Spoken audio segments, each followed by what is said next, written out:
Daar sê, is julle nog wakker? Is julle nog reg vir hierdie ding? Geniet julle dit? Ek is bly. Ek is baie bly om dit te hoor. Nou, ek gaan hierdie sessie bietjie korter hou want ek wil graag meer tyd spandeer aan die transhumanism ding. En ek sal dit nou nie so lank hou soos die eerste sessie nie. Ek sê vir iemand nou, ek het groot dele uitgelaat van daai sessie want die gevare deel is byvoorbeeld ek het 'n hele studie oor autonomous weapons en die genetiese implementering van artificial intelligence in oorlogvoering wat ons in die laaste tyd nogal baie sien, gebruik van drones en opsporingstegnologie, die verwerking van informasie en al die klas van goed. So dit is regtig baie interessant en deurslaggewend en so aan. Maar nou ja, ons kan baie praat oor die gevare, daar's baie gevare, maar ek wil graag nou ietsie sê oor die gebruik van AI. Nou, ek wil vir julle vanmôre sê dat dit is baie belangrik dat ons die tegnologie gebruik. En ek wil jou aanspoor om dit te gebruik. En wat ek vanmôre wil doen in hierdie sessie is om vir jou riglyne te gee van hoe jy die AI kan prompt. En dit is so 'n bietjie prompt engineering. Dit is 'n hele vakgebied deesdae van hoe benader ek en hoe gebruik ek die tegnologie om die beste moontlik daaruit te kry. Nou is dit ook so dat ons baie pastore het en ek het so tyd terug het die kerk se akademiese komitee my gevra vir die etiese en akademiese komitee van die kerk om 'n artikel te skryf oor die etiese gebruik van AI in die bediening. En ek glo met die GBM van hierdie jaar sal hulle daai dokument beskikbaar stel in hulle dokumente sodat ons pastore ook help om die AI reg te kan gebruik. Ek het nou die dag 'n video gekyk van 'n dominee wat preek. Ek kon duidelik sien is 'n ouetjie wat nou net uit die college of uit die universiteit uitgekom het. En sy AI preek was eintlik so lagwekkend. Jy kon duidelik hoor, dit was nie hy nie, dit was AI wat gepreek het. En ek vandag wil ek vir julle sê, dat as die pastoor voor in die kerk staan, en sy hele boodskap kom uit AI uit, dan gaan u as 'n lidmaat van die gemeente, gaan onmiddellik 'n diskonneksie ervaar tussen die woord wat hy bedien, en jou gees. Want ek dink die liggaam van Christus, veral mense wat werklik waar die gees van die Here in hulle lewe het en mense wat 'n pad stap met die Here. Wanneer jy die woord van die Here hoor en die woord word vir jou oopgebreek, vir my persoonlik is ek hou baie van expository prediking, waar ons die woord vat en ons breek dit oop, ons gaan kyk na die historiese konteks, ons kyk na die konteks van die Bybel en ons doen 'n ordentlike skrifontleding van die woord om te sien wat dit sê en ons pas dit dan toe in ons moderne raamwerk. En ek dink wanneer iemand gaan praat en jy moet altyd maar daardie ontleding doen, is dit sal jy altyd aanvaar of ervaar dat daar 'n koneksie is tussen die woord wat bedien word en hoe dit jou hart raak, met jou gees praat. En 'n AI boodskap gaan die geestelike koneksie verloor en jy as 'n lidmaat sal dit onmiddellik weet. En ek wil vir julle sê ek is hartseer om te sien dat selfs in die Pinksterkerk baie pastore hierdie kort roete vat en preke op AI generate en dit dan aanbied. Ek wil weer sê dis nie verkeerd om AI te gebruik nie. Ek gebruik dit self. Ek gebruik self artificial intelligence in my navorsing en hoe ek my preke research, maar ek doen dit op 'n etiese manier. Daar's 'n regte en 'n verkeerde manier mos om alles te doen. So ek wil 'n bietjie met u praat daaroor. So kom ons kyk net so 'n bietjie in 'n Christelike konteks gou van die voordele en wat ons kan gebruik in hierdie AI. Ek gaan sommer baie vinnig net deur dit lees. Dit is nou soos byvoorbeeld ons kan fact-checking doen, so daar's meganismes om dit te doen. Ons kan ons gedagtes en ons goed veral vir selgroepe en dis meer kan ons die tegnologie gebruik om ons te help met ideevorming en so aan. En ek dink dit is wonderlik om dit te kan gebruik want dit is regtig baie kreatief. jy kan 'n konsepte invoer en jy kan ongelooflike idees terugkry wat jy kan gebruik. Maar ek wil vir jou vra dat jy dit altyd sal gebruik met so 'n bietjie van 'n wysheid ook. Ek meen, ons moet daarom dan nou na hierdie goed kyk wat die AI vir ons opdus en dan vir ons dan moet ons daarna kyk en ons moet sê oor die stem ek hiermee saam, stem ek nie daarmee saam nie en dit nie net aanvaar en dit so aanbied nie. So ons kan dit daarvoor gebruik. Ons kan ons inligting 'n bietjie aanpas. Ek weet baie van u gebruik heel waarskynlik AI op hierdie stadium om dalk 'n e-pos mooi oor te skryf of dalk 'n briefie te skryf of dalk die ding beter in Engels formuleer. En dit is ongelooflik handig hoe hierdie tegnologie dit kan gebruik. En jy kan natuurlik nou baie ingewikkeld raak met dit. Jy kan vir ChatGPT byvoorbeeld in sy settings kan jy vir hom sê dat hy moet in Suid-Afrika, omdat ons hier woon, gebruik ons Britse Engels ons gebruik sekere reëls, die hartmetode is nou die Engelse hartmetode. So jy kan gaan en jy kan in jou settings kan jy vir die chatbot sê dat elke keer wanneer hy jou antwoord, dan moet hy jou antwoord en hy moet Britse Engels gebruik, byvoorbeeld as jy in Engels gebruik of jy wil in Afrikaans geantwoord word en jy kan sekere reëls daar sit sodat die antwoord altyd daardie reëls volg. En deel van jou opstelling binne in ChatGPT, en dis nou nie die omvang van my boodskap van my praatjie nou vanoggend hoe om dit te doen nie.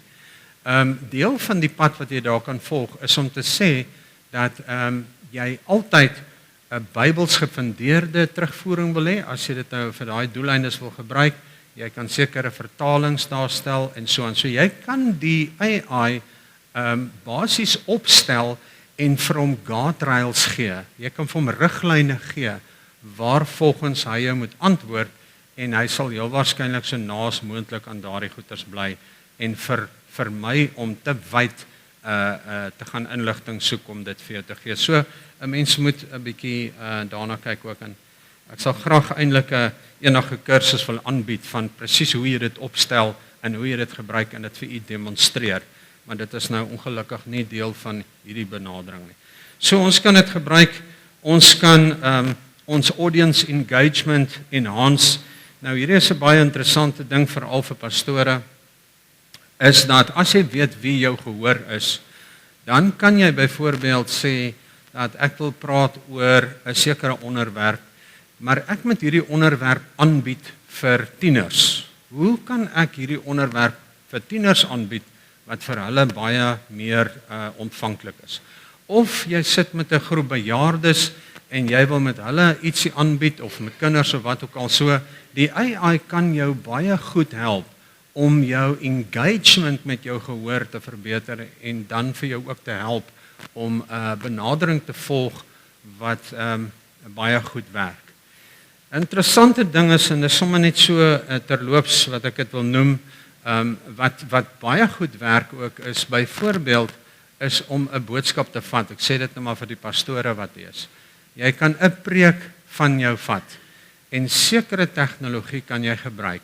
As jy dit reg prompt, dan kan jy nou jou opname wat jy gepubliseer het, kan jy intrek as 'n bron binne in jou AI in sekere van hierdie tools in en dan kan jy vir hom vra, ontleed my boodskap. Sê bietjie vir my, wat dink jy van hierdie boodskap? My gehoor was so en dit was die doelwit en as jy jou prompts reg skryf, dan het jy 'n baie goeie kritiek wat dan vir jou kan help om jou aanbieding te evalueer en vir jou dan voorstelle te gee oor hoe jy kan verbeter. Het jy te tranerig gepraat, was jy te vinnig, het jy te dit of te dat, te lank te kort en of het jy jou goed verkeerd gemeng, kon jy dalk 'n beter inleiding gegee het, dalk beter inhoud gehad het, hoe lyk jou strategie en dis meer. So dis 'n baie effektiewe gereedskapstuk as jy weet hoe om dit reg te gebruik. Dan daarso is nou die post-sermon feedback wat ek vir julle gesê het nogal ook belangrik is en natuurlik vir administratiewe gebruik. Nou hier wil ek 'n groot waarskuwing sit en dit is dat jy kan nie net mense se inligting artificial intelligence gebruik om mense se inligting te verwerk nie. Dit is teen die wet in Suid-Afrika. Jy weet mos almal die poppie wetgewing beskerm ons en ons kan nie net AI gebruik en ons doen 'n analisering van ons mense se persoonlike inligting wat hulle aan ons verskaf het nie. Of jy doen byvoorbeeld berading, ek het gesien hier's 'n mooi prentjie op van almal wat help met berading. Ek salute julle vir dit is so belangrik, hou aan daarmee, maar wanneer jy berading doen ook, en is altyd, die AI kan help met sekere inligting, maar moenie mense se name insit op hierdie netwerke of op hierdie tegnologie, en dan 'n situasie beskryf op AI, en dan te vra, hoe kan ek hierdie ou help, en jy sit sy naam daar, en jy beskryf sy situasie en sy persoonlike omstandighede, wees baie versigtig wanneer jy daai tipe goeders gebruik. Goed, nou goed dan, kom ons kyk so 'n bietjie na 'n paar ander gebruike wat ons het van AI. En ek dink wat vir my belangrik is ook hoe AI vir ons die bediening oopmaak en hoe ons AI kan gebruik om die koninkryk van die Here Jesus te kan uitbrei. En luister net kortliks na hierdie video. Can we as believers harness that in AI, and is there a way we can use it for the good of the kingdom? The technology that we have that is in front of us, there is always a tool available to us to further the gospel. But the thing that we have to keep in mind, and I just want to preface this, is saying that it's the Spirit of God living inside of us that is the greatest conduit to further the purposes of the kingdom of God. I think that's the first and foremost we need to understand it. So there are pastors right now, and I despise that they're doing this, that are using ChatGPT to write sermons, and you're seeing things like that happening. And so the utilization of AI in that context is very dangerous. So people ask me, okay, James, well then where do you draw the line? Like, what happens here? And I always say this is the best way to look at it, right? Whatever has been tied to the work of the Spirit of God, you let the Spirit of God do, and you don't replace it with technology like AI, right? People are changing the message with AI. People are changing the basics with AI, right? That's dangerous. It's called artificial intelligence for a reason. It's artificial. It does not develop the type of anticipatory mechanisms that are created within the human mind, which is fearfully and wonderfully made by God. So it's a matter of learning how to harness it in a way that functions assisting. And perhaps the most significant example that I can give of this is you never hand a kid a calculator when you're teaching him math. You teach him the basics of math, then you give him the calculator. It's the same thing. And I think it's critically important to understand that it isn't AI itself that can be dangerous. It's how it's being utilized by mankind, and of course how it's being inspired to be utilized by the devil himself. And that's where we have to be very cautious.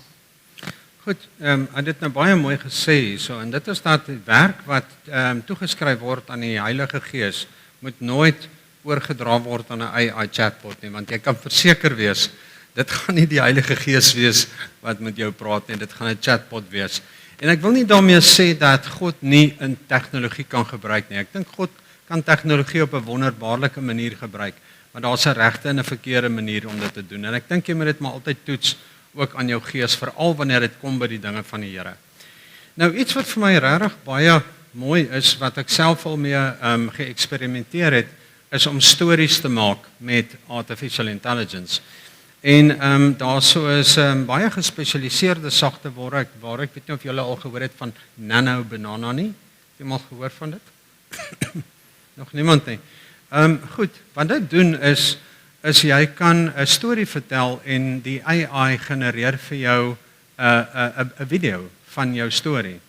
Nou toe ek toe my oudste dogter is nou 18, toe sy nou so klein was, het ek vir haar stories vertel. Nou vroeër jare was ek 'n game ranger in die nasionale park. Ek was vir 10 jaar was ek 'n veldgids en ek is baie lief vir die natuur, so ek het baie tyd in die veld spandeer en die diere, voëls en hulle gewoontes en bome en plante baie goed geken, veral van die bosveld. So ek het baie stories rondom die veld en soos my dogtertjie groot geword het ek vir haar stories vertel en uitdagings wat sy gehad het met goeters by die kleuterskool of een of ander uitdaging wat sy gehad het ek altyd omgesit in 'n storie en sonder om dit te weet het ek eintlik 'n hele verhaal ontwikkel. Ek noem dit die storiebos. Dis die stories. En oor jare het ek naderhand begin om die stories op te neem, want sy het altyd vir my gesê, pappa, vertel vir my 'n storie uit pappa se hart uit.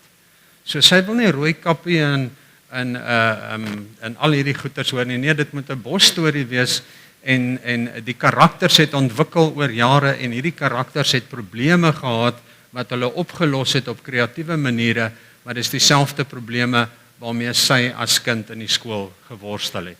So almal van hulle het 'n mooi Christelike storie aan, mooi gesindheid en dies meer. Later jare toe Mia met die rekordertjie wat ek opgeneem het in die aande as ek vir die storie, want ek het nie geweet waar gaan die stories heen nie, het ander mense die stories gehoor en hulle het begin om te vra, maar waar kry jy die stories? Nee, pappa vertel dit. So het mense my nou toe gemotiveer en ek het van die stories getik. Daar was baie van hulle. Ek het so 120 kinderstories geskryf wat nou in getikte vorm is. En ek het die boek toe nou by Koem gaan inhandig en by van die plekke en hulle sê vir my nie, hulle wil dit graag gebruik as 'n tekort aan Afrikaanse Bybelstories en maar die copyright van daai goed moet jy omtrent wegteken vir hierdie mense. En ek was nie bereid om dit te doen nie. Ek was nie bereid dat hulle my karakters verander nie, want dit is baie na in my hart en dit het ontwikkel oor 'n tydperk van 10 jaar plus. En een van my vriende in die filmindustrie, ek het so 'n tydjie in die filmindustrie ook gewerk en ek was die production manager gewees op Frans Cronje se laaste film De Roar. En ek het op die filmset ook baie mense ontmoet wat baie kreatief is met goed. En een van my vriende was 'n art director vir 'n baie groot maatskappy en hy sê toe eendag vir my, maar hoorie, kom ons maak 'n puppet show met jou stories. Want hulle was beïndruk met die stories. Kom ons maak 'n puppet show met jou stories want ons kan dit opneem in 'n omgewing. Maar die kort van die lank is dat uiteindelik het AI ontwikkel tot op die punt waar ons die storie nou kan gebruik en ons kan AI gebruik om 'n animasiefilm te produseer van stories wat ek net nie die geld gehad het om verder te ontwikkel as net dit wat ons getik het nie. Nou ek wil vir julle 'n voorbeeld wys. Nou hierdie is nou nie een van die goed wat ek gemaak het nie, dis net 'n voorbeeld van hoe tegnologie gebruik kan word om byvoorbeeld iets soos 'n mooi Bybelstorie wat jy het, te vat en dit visueel uit te druk en wat moontlik is. En ek wil vir jou wys, die tegnologie wat ek nou gaan demonstreer, is ook al klaar oud. Dis baie verbeter. En kyk gou na hierdie ongelooflike verhaal, hoe tegnologie gebruik is om hierdie Bybelstories te vertel.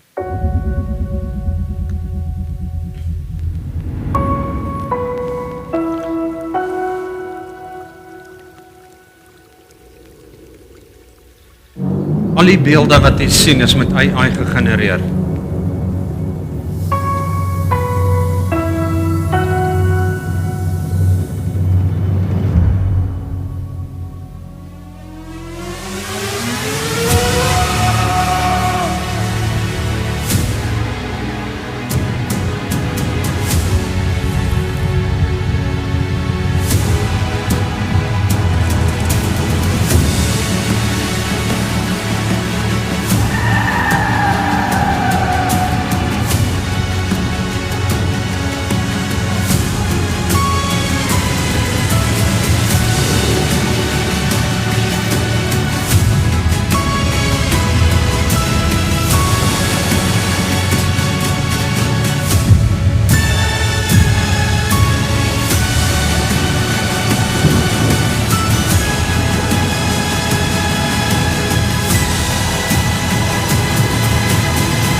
Wat dink julle daarvan? Ons het die tegnologie tot ons beskikking om Bybelverhale te genereer. En wanneer jy hierdie tipe produksies sou gemaak het met 'n filmspan, sou dit jou 'n minimum van R2 miljoen per lopende minuut gekos het. Hierdie goed is gegenereer binne enkele sekondes verniet. Nou, dit maak vir ons baie moontlikhede oop om baie ingewikkelde verduidelikings te maak en te ontwikkel om die wêreld te bereik vir Christus. Dit is tegnologie wat ons kan gebruik. Ek het 'n voorstelling gemaak van visual learning en augmented reality. Nou, augmented reality is wanneer ons byvoorbeeld die realiteit vat en ons augment dit. Dit beteken dat ek het 'n bril op en ek sien wie sit en dis meer en jy kry 'n ander afdeling ook van wat hulle noem virtual reality. En baie van ons jong mense het byvoorbeeld games en hulle sit 'n bril op, 'n virtual reality bril en hierdie is 'n driedimensionele bril en jy het 'n hele wêreld binne in hom. Nou die tegnologie bestaan reeds, 'n meta church byvoorbeeld is waar ons 'n kerk kan skep in die metaverse. Nou ek gaan dit nie nou probeer verduidelik nie, dis 'n visuele kerk. Die kerk bestaan in die cloud. Okay?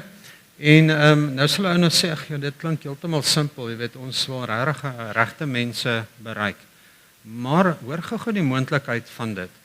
Dit is dat ek vandag hier voor u kan staan en ek kan vir julle 'n boodskap in Afrikaans bring. En dan kan ander mense wêreldwyd kan inskakel by die Meta Kerk.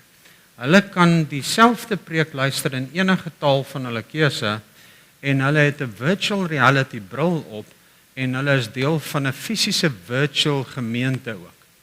So dit maak die moontlikheid ook vir mense op enige plek op aarde om in te skakel by AGS Stilbaai se dienste, waar Pastoor Kobus te hoor praat in hulle eie taal, in Chinese, in Engels, enige taal moontlik.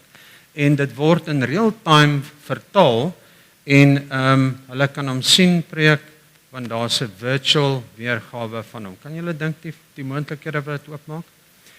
U selfoon wat u heel waarskynlik op hierdie stadium het, is met AI toegerus. Soos wat julle weet, is AI nou al geïntegreer in jou telefoon.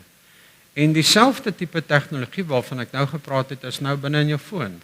So jy kan nou 'n Afrikaanse gesprek met iemand hê en die telefoongesprek word in real time getranslate en jy kan 'n gesprek voer met 'n Chinees aan die ander kant en julle kan met mekaar praat en artificial intelligence vertaal hierdie gesprek in real time sodat julle 'n gesprek kan hê en mekaar kan volg. Dis klaar op jou foon. Dis nie nuut nie, dit kom nie, dis klaar daar, dis klaar geïnstalleer outomaties op jou Samsung foon, althans op myne. Dit is nie 'n app wat ek gedownload nie, dit kom deel van die operating system. Baie van julle sal weet dat as jy nou in jou ChatGPT ingaan, in jou WhatsApp ingaan, dan sal jy sien in jou WhatsApp het jy as jy 'n boodskap tik, sulke sterretjies daar. En as jy jou boodskapie getik het, dan kan jy daarop klik en dan kan die AI jou boodskapie redigeer, spelfoute regmaak, jou toon verander om dit meer professioneel te maak of in Engels te maak of wat ook al die geval mag wees. Alles is klaar op jou telefoon gereed om te gebruik. So die moontlikheid vir die evangelie en om mense te bereik raak net baie groter en ek is baie bly om te sien dat julle kerk nogal verrassend in vergelyking met baie kerke moet ek vir julle sê well done. Wow. Ek kon nie glo ek kon net instap en ek plak my rekenaar in by die kansel en alles werk perfek nie. Is selde wat ek dit kry by kerke. Goed, ek wil so 'n bietjie praat met julle oor prompt engineering en ek het vir Pastoor Kobus 'n dokument gegee wat hy vir julle beskik. Ek glo julle het dit al klaar. En hierdie is riglyne. So jy kan dit gaan gebruik om jou te help om sekere goeders te prompt en hoe dit werk sodat jy maksimale output uit jou AI uit kan kry. En ek wil graag vir julle help met so effektiewe prompting. Nou hier is die voorstel. Die voorstel is dat wanneer jy hierdie tegnologie benader, en ek praat nou byvoorbeeld van ChatGPT wat baie van julle reeds gebruik of enige ander large language model wat jy gebruik is, hoe benader ek hierdie instrument of hierdie gereedskap stuk om die beste moontlik uit dit uit te kry. Want kom ek gee vir julle 'n voorbeeld, jy het 'n mooi teksversie, jy sê vir die AI verklaar vir my Genesis 1 vers 1 of kom ons sê Johannes 3 vers 16. Wat hy nou gaan doen is omdat hy nie mooi vertel is hoe hy moet dink nie, gaan haal hy enige moontlike ding wat iemand gesê het, reg of verkeerd, en hy gaan dit alles saam klits in 'n interessante terugvoering en jy gaan kry en gedink, wow, dis baie mooi, maar dis nie altyd Bybels en kontekstueel korrek nie. So hy kan heel waarskynlik vir jou 'n interpretasie gee wat nie die historiese konteks in ag neem nie, wat nie die konteks van die gedeelte in ag neem nie en wat ook nie die sosiale konteks van die boek in ag neem nie. Jy moet onthou, Paulus het nie vir ons versies geskryf nie. Paulus het vir ons briewe geskryf. En een groot fout wat ons dikwels maak is dat ons versies aanhaal en sê die Bybel sê dit en haal ons 'n versie aan. Paulus het vir ons briewe gegee. So jy moet die versie verstaan binne in die konteks van die brief wat hy geskryf het aan 'n spesifieke gemeente en dan moet jy die spesifieke gemeente se situasie ook goed verstaan om te verstaan wat Paulus eintlik bedoel het. En omdat mense en baie pastore ongelukkig baie van die versies vat en dan bou hulle 'n teologie rondom teksversies, het ons allerhande snaakse leringe en snaakse goed wat eintlik totaal en al vreemd is en dit is 'n goed klink evangelie. Maar dit is nie 'n korrekte interpretasie en 'n verantwoordelike benutting van die Bybel nie. En ek dink dit is nogal belangrik. Nou, hoe kry ek hierdie inligting uit die Bybel uit? Hoe gaan ek te werk met dit? En hierso is 'n paar riglyne wat ek vir jou wil gee. Die eerste is dat wanneer jy die chatbot benader om vir hom 'n bietjie konteks te gee. Sê vir hom, ek is 'n Pentecostal Christian. I believe in the Bible, of kom ons sê dit maar, ek is 'n Pinkster gelowige. Ek gebruik die Afrikaanse 2020 vertaling of die Nuwe Lewende vertaling of watter vertaling jy ook al verkies, maar voel vry om ook die vertaling en daai vertaling te gebruik. So wees spesifiek met die konteks wat jy vir hierdie AI gee. So gee vir hom konteks. Dis wie ek is, dis my konteks en jy moet my antwoord in hierdie ding. Die tweede ding is, dan gee jy vir hom 'n taak. Goed, nou dat jy vir hom 'n konteks gegee het, nou kan jy vir hom sê, goed, wanneer jy hierdie vraag antwoord, ek wil hierdie en hierdie ding, gee vir my 'n ontleding van hierdie boek, gee vir my 'n ontleding van hierdie vers of van hierdie gedeelte of wat ook al die geval is. Want nou is dit belangrik, nou gaan jy klaar sien, jy het reeds vir hom gesê, ek val in die Pinkster tradisie, jy het reeds vir hom gesê, dis die Christelike tradisie, jy het reeds vir hom gesê, gebruik hierdie en hierdie vertalings as 'n verwysing. En as jy goeie bronne het, Christelike bronne wat jy kan aandink, dan kan jy vir hom bysê gebruik net geverifieerde bronne. Jy moet net aanhaal uit gepubliseerde bronne uit en jy mag nie vir my terugvoer gee nie alvorens jy 'n verwysing kan gee van waar jy jou inligting kry nie. Klink nou baie kompleks wat ek vir julle sê, maar dis baie belangrik dat jy hierdie stellings maak, want wanneer jy dit doen, forceer jy hom om nie te hallusineer nie. So hy met fisiese gepubliseerde dokumente gaan lees en hy gaan vir jou daardie inligting bymekaar sit en hy gaan vir jou moet sê waar hy dit gekry het, want dis deel van die opdrag wat jy dan vir hom gegee het. So dit help baie. Dan kan jy vir hom sê, wat is die beperkings? Goed, vir my 'n filosofiese benadering, vir my raaisels en vir my hallusinasies en wat jy gee vir hom sy beperkings, bly binne in hierdie riglyne, jy antwoord my net so, jy's net feitelik, jy gee dit vir my puntsgewys, en jy draai nie doekies om nie, jy's met my reguit. Jy sê dit vir hom so. En dan gee jy vir hom 'n output structure. Die output structure is baie belangrik. Met ander woorde, jy kan nou vir hom sê, goed, gee vir my dit asseblief in 'n PowerPoint, gee dit vir my in 'n downloadable PDF of in 'n Word format, of gee dit vir my in 'n halwe bladsy in soveel woorde, ek wil dit in hierdie tipe formaat hê. Afhangende van watter tegnologie jy gebruik, gaan bepaal in watter output format jy dit kan kry. En wanneer jy die AI op hierdie manier benader, kan ek nou vir u beloof, as jy nou vandag gaan en jy gaan doen 'n toets, dan gaan jy sien die uitkomste wat jy kry is heeltemal op 'n ander level. Baie meer verantwoordelik, baie meer betroubaar, en jy gaan dit nog steeds self moet toets aan jou gees. Nou goed, hierso is 'n uiteensetting van die prentjie wat ek vir jou gesê het. So jy set te sien, jy gee vir hom spesifiek wat hy moet doen, jy gee vir hom die grense wat hy moet respekteer, en dan in watse formaat jy jou antwoorde wil soek. Nou, om so 'n bietjie terug te kom na die konteks, daarso is 'n paar goedjies wat ek vir jou nou gesê het, en basies ek dink maar ek gaan nou nie dit oorgaan nie, dis basies 'n herhaling wat ek klaar gesê het, maar jy gee vir hom 'n bietjie konteks, gee vir hom, daar's voorbeelde van 'n konteks, wat jy wil hê hy moet doen, die rol wat hy moet vervul en so meer.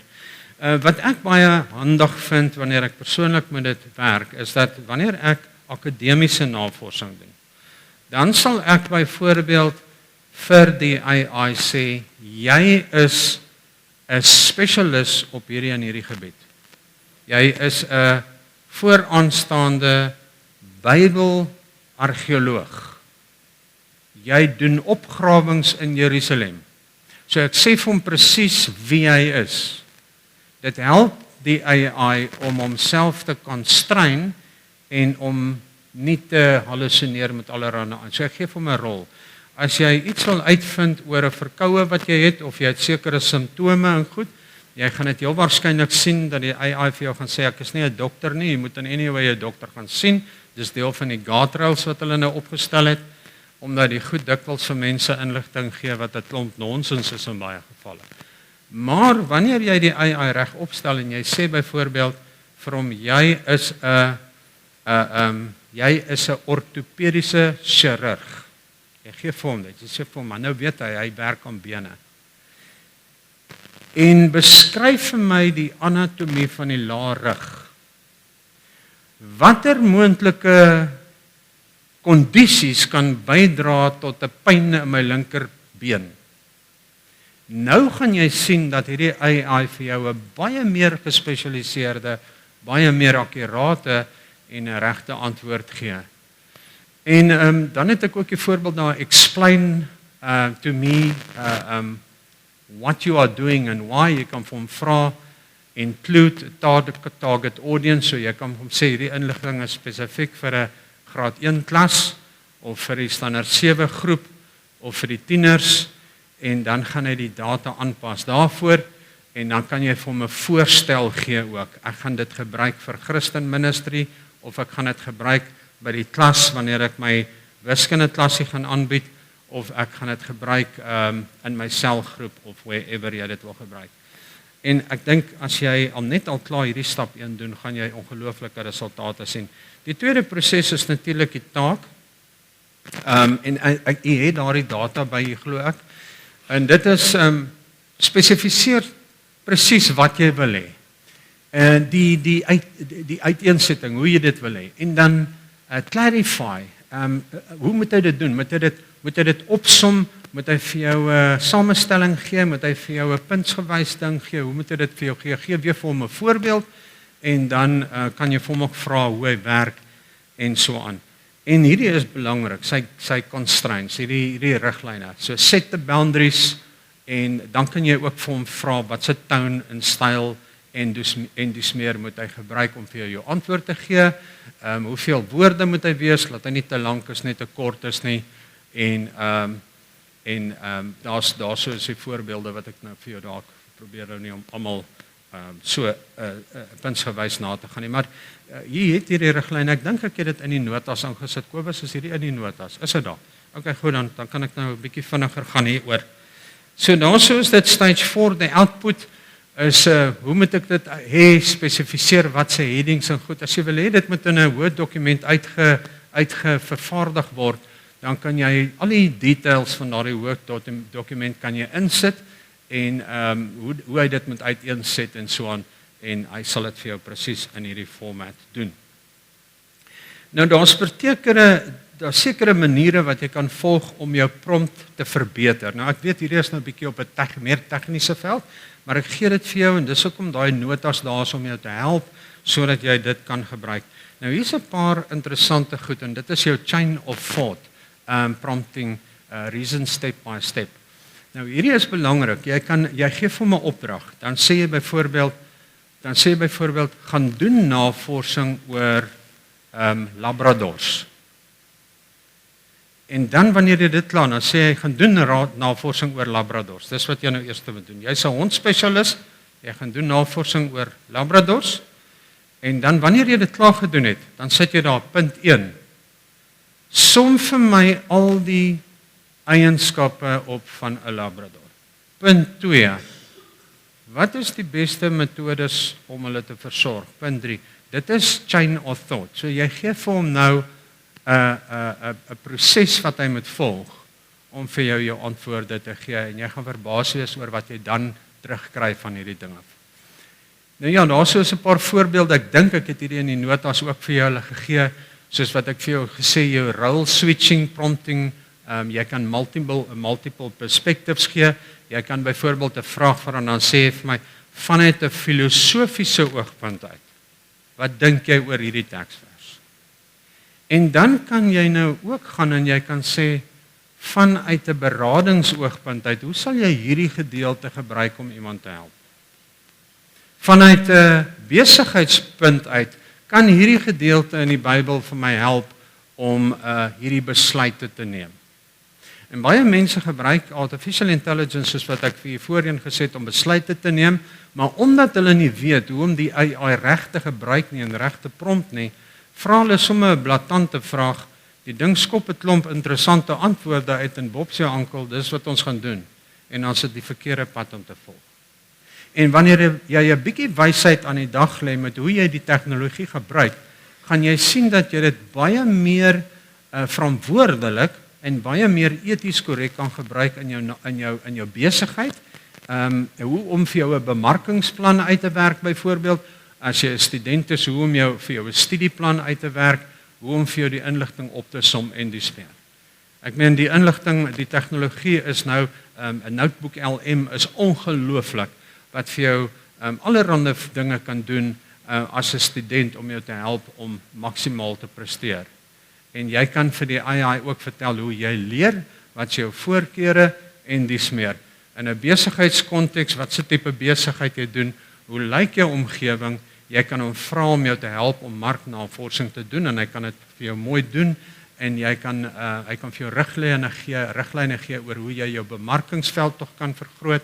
Wat se dinge kan jy doen om meer aandag te trek en al die dinge. As jy dit reg gebruik, kan jy baie meer daarmee bereik. OK, goed. Ek gaan sommer nou vinnig deur hierdie gaan want ek dink ek het baie van hierdie vir u klaar verduidelik. Nou die tools wat nou beskikbaar is op die oomblik is nou natuurlik soos wat julle weet, ChatGPT is beskikbaar. Baie van julle gebruik dit al reeds. Copilot is ingebou in Microsoft. Daar was 'n groot hofsaak oor Microsoft se Copilot en dit is dat hulle jou geforseer het. Ek weet nie wie van julle het almal gesien dat Microsoft stuur ewe skielik vir jou 'n rekeningkie en hulle sê dat jou software pakket kos nou nie meer R1400 of R1300 nie, hy kos nou R2000 want hy sluit nou AI in. En baie mense het hofsaake gemaak teen Microsoft, hulle het die hofsaake verloor aan die einde van die dag en hulle was verantwoordelik om Copilot 365 nou optional te maak. En ongelukkig is net 3% van die gebruik van AI op hierdie stadium lyk dit vir my Copilot. Mense verkies nog steeds goed soos ChatGPT en self Gemini en Anthropic se Claude wat jy ook kan installeer binne in jou Word en binne in jou Office omgewing. Daarso is Claude vir die van julle wat nie weet hoe dit lyk nie.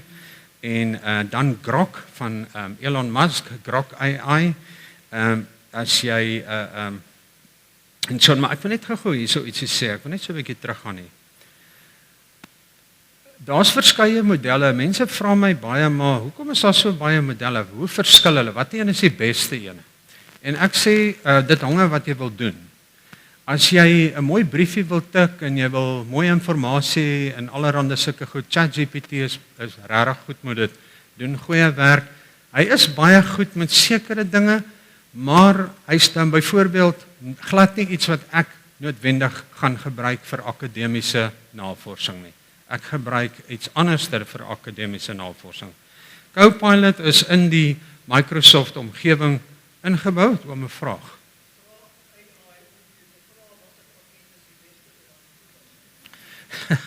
Ja, jy kan en interessant is hy gaan vir jou in baie opsigte gaan hy vir jou sê. Hy sal vir jou sê dat hy is goed. Jy kan hom vra, waar is jy goed?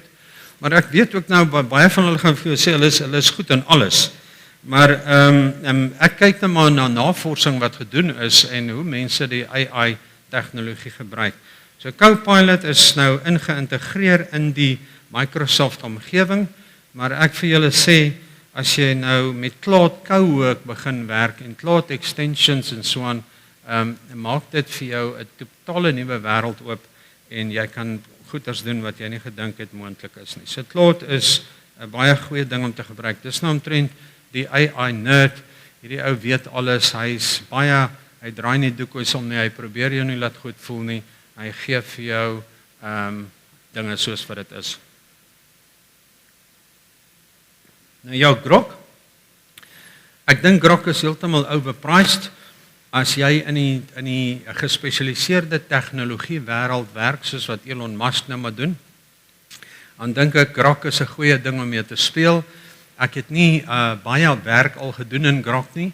Ek toets nou maar al hierdie modelle om te sien wat hulle doen. So Grok is uitstekend met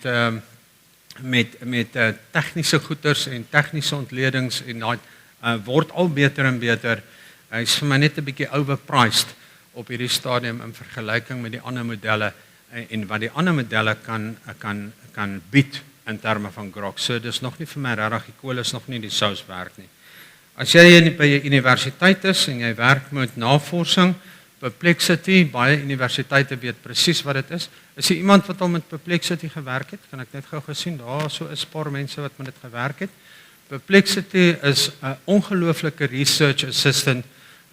Gaan baie na die akademiese databasisse toe, soek inligting daarso, verwys dit baie mooi, uitstekend om daarvoor te gebruik. Mense, Notebook LM is ook gratis, dis 'n produk van Google, DeepMind, en hierdie ding is net next level. Ek wil sê dis so 'n ongelooflike tool om te gebruik hierdie Notebook LM. En jy kan 'n gratis account gaan skep as jy 'n Gmail account het, dan jy heel waarskynlik nou klaar, jy log in Notebook LM en presies dieselfde details.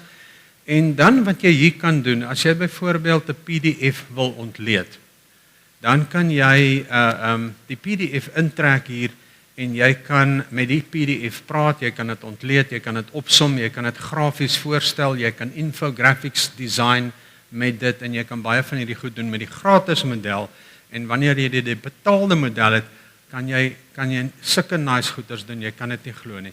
Jy kan selfs 'n podcast genereer waar twee mense praat oor jou ingewikkelde dokument en dit met mekaar verduidelik, so jy sit in 'n gesprek wat ongelooflik uiteengesit is, alles net gebaseer op jou een dokument wat jy daar aangetrek het.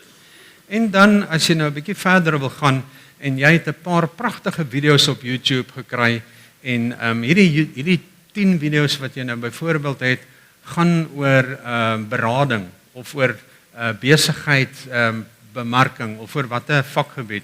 En jy het nou vir jouself in YouTube het jy mos nou 'n playlist vir jou gekreëer daar en jy vat hierdie video's en jy kan net hulle intrek in Notebook LM in en raai wat, jy kan 'n gesprek voer met daardie video's. So jy kan al jou vrae vra en Notebook LM sal die data gaan haal uit hierdie video's uit en dit vir jou opdis Die Notebook LM sal vir jou video's opsom, sal vir jou notas saamstel van al 10 jou YouTube video's en dit is 'n wonderlike tool om te gebruik, regtig uitstekend. So gebruik dit. Hierdie is baie belangrik en ek is klaar met my gesprek met hierdie deel en dit is die etiese onderskeiding. The ethical discernment remains essential to prevent technological overreach that might compromise spiritual authenticity. So dit is nog steeds belangrik dat jy as mens na hierdie data kyk en vir jouself vra, is hierdie reg of is dit nie reg nie? En dan laastens, the future will not be decided by whether AI becomes smarter, but by whether the church remembers what persons are for. Dit is so belangrik. Ons is geskape na die beeld van God. En ons het iets wat geen tegnologie ooit kan hê nie. Ons het die Heilige Gees.